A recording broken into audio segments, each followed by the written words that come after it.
Chuck flew closer and kept calling over the radio. "Rex! Rex, please answer. Can you hear me? Rex, you've got to pull up or you'll rotate into the ground. Rex, you hear me?" Then he silently prayed, "Dear Lord, please wake him up. Nudge him.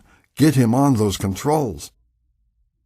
Aboard the Skylane, Jay was asleep, dreaming about riding a merry-go-round and hearing somebody yelling for his Uncle Rex. Whoever it was just kept yelling, and Jay started wondering, why doesn't Rex answer? Then he became aware of noises.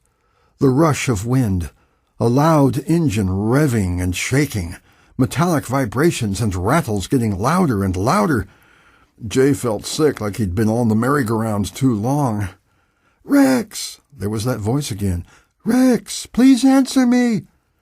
"Uncle Rex," Jay muttered. "Somebody wants you." "Rex!" came the voice through his headphones. Jay's hand went to his ear and bumped into the large ear protector of his headset. It finally registered in his mind. It's the radio. Somebody's calling us. "Level the wings, Rex. Get that nose up. Come on now." Jay's mind cleared enough to think, "Oh man, something isn't right here. We're in trouble. What's happened?" Fear stung him through the heart. The dream was over and he'd awakened to a nightmare. He groped for the control yoke, found it, and pulled back. Oof! His body was pressed into the seat as if he weighed a ton. G-forces, like in tight turns, the kind that make you want to barf. "Level the wings, Rex," came the voice. Level the wings? What was wrong with the wings? He pressed his radio talk button and asked, which way?" "You're spiraling to the left, Rex. Roll out to the right."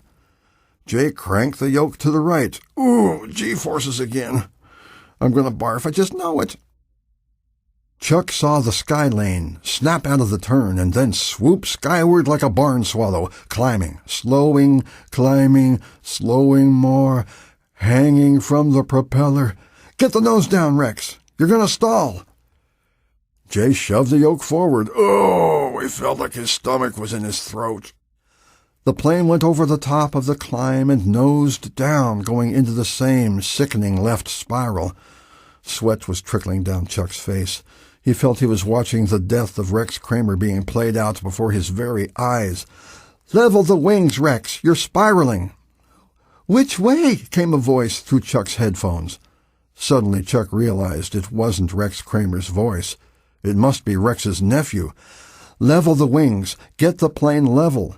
"Which way?" the nephew asked again. "Right. Bank to the right. Not too much."